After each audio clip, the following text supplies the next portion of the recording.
Okay, today is January 12, 2017, and we're looking at the Northeast Pacific Water Vapor Loop. And right now at 11 p.m., we have a temperature in the foothills of Los Angeles of 43 degrees. The relative humidity is 98%. The barometer is reading 29.96 inches. The dew point is 43 degrees. And we've had 4 days of consecutive rain, and that's probably a record since the year 2010 here in the foothills. We haven't had that much rain on consecutive days since probably 2010. So starting back on January the 6th and 7th, we had 1 inch of rain, exactly 1 inch. On those days, that brought the season total to 7.86 inches. And then we had 4 days of rain from January the 9th through today, the 12th. And now we have 10.99 inches total. And that's almost 2/3 of the amount that we had last year, which I think was right around 15 inches. So we've had actually more than 2/3 of that amount of rain. Last year was not very much rain. 15 inches is about half of what we used to get. We'd regularly get between 20 and 30 inches of rain in the foothills every year until this weather manipulation business really got some traction. And later on, we're going to take a look at the Wall Street article and an ABC News article right here, which somebody named Lois Brown posted, and I want to thank you very much for that. This is some great information. We'll take a look at that here in a few minutes.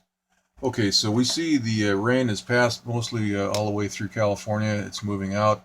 We still have a mid and upper level low right over central California. And we also have high pressure being installed right here. We can see that is cutting off this moisture flow wrapping around the jet stream right here. That's being cut off right there. Take a look at this in the infrared map. We can see that the tail of this moisture is moving through Southern California and out into Arizona and also Baja, Mexico. This will all be blocked. This is a dual low pressure system up here. It looks kind of messy because they've got transmitters hitting this in various spots.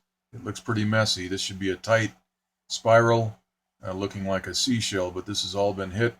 There are various areas within this dual low pressure storm that are spinning counterclockwise on their own. So there's quite a few little sub-weather systems, within the larger dual low that's depicted on the surface analysis map. And we can see the moisture flow here is walling up. That will be deflected up and over into Washington State and into Canada. We're going to have a dry weekend. We can see why this is all being put into place, this high pressure. Okay, so let's take a look at some of these other maps real quick. We have this, the IR map. See, this has been cut off here. And we have the western U.S. Water vapor map. And we can see that flow being cut off right there where the high pressure is building.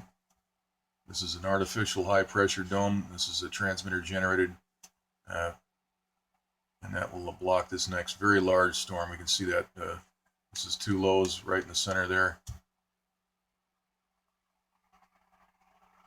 This is generating 18-foot swells out in the North Pacific Ocean. Also, we had a lot of chemtrail activity over the moisture field today. We'll take a look at that on the MODIS Today map. You can see all the outflow here from that high pressure being put into place. And here is the southwest IR map. Here's the jet stream. We can see it wrapping up near Canada and back down around that low pressure system and out to the northeast. Now here's the surface analysis map. You can see the high pressure that's been installed right here, and that will block this dual storm system. This is a very large system.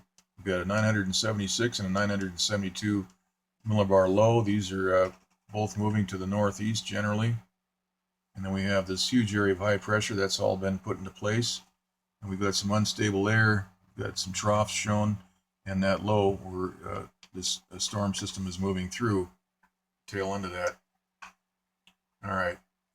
Next is the swell report. We see those 18-foot swells off on the left side. This is where that dual low is. 18-foot seas out there. We've got 12-foot seas right off of central and southern California, mostly central.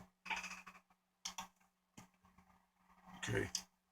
Next is the Doppler map. We'll take a look at that here. We have some rain still falling in Bakersfield, California. We've got some rain in San Diego moving in, some very heavy rain actually offshore. LA is mostly cleared out for the time being.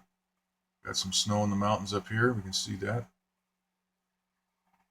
I was taking a look at the map, this map, the Doppler map, a couple of different times today, and I did not see the ground transmitters chopping up the rain, which is interesting. We didn't see any of that type of manipulation.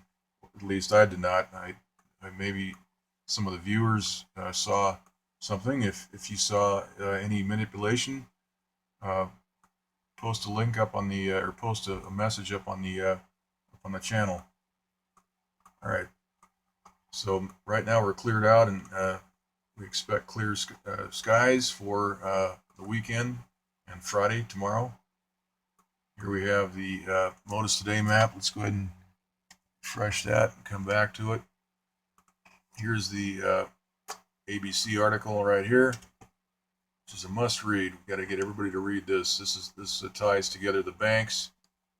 We've got weather manipulation. We've been documenting that the last year and a half in these videos. That provides motive and opportunity for these banks and corrupt weather people to join and get together and make some big money at the expense of, in California here, at the expense of about 115 million trees. So the FBI and these investigative agencies ought to start looking at the lumber industry as a involved group. At some point, these trees will have to be chopped down and harvested. And 115 million trees, dying and dead trees, that is a bonanza for the lumber industry. So we want to also look at the connection that the lumber industry may have to this scam, this huge, gigantic fraud. We've got the banks involved. This guy, his name is Lefkoff. This is all about weather derivatives and hedge funds, derivatives trading on about the weather. We've got J.P. Morgan, Goldman Sachs, Barclays, and a lot of banks are involved. And this is, if you just Google the title and the date, February the 8th, you'll find this.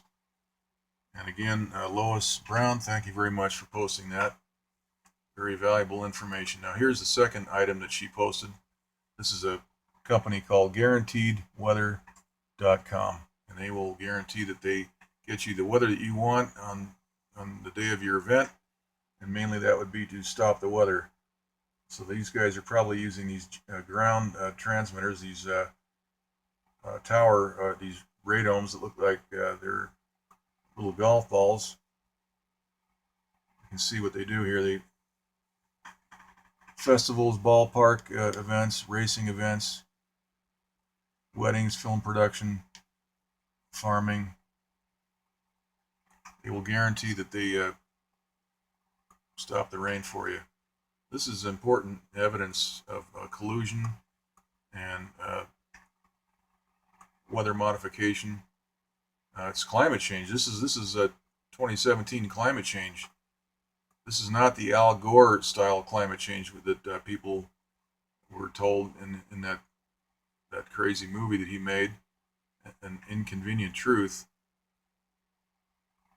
All right, let's look at next at the charts here. We have the 500 millibar chart, and you can see that we've got this mid and upper level low right here. This is moving through. This is what brought the rain. We have some squiggly lines right here that indicates manipulation by transmitters down in the Southern California area. But again, we didn't see a whole lot of manipulation on the Doppler map. Here's the 300 millibar. See this trough of low pressure moving through. We've got the high pressure right behind it, strong high pressure to block this next dual storm system. We got two lows up there. All right, so that is the report, and we will just leave it right here. Actually, put it right over here. There we go. All right, that's it. We'll do another update tomorrow.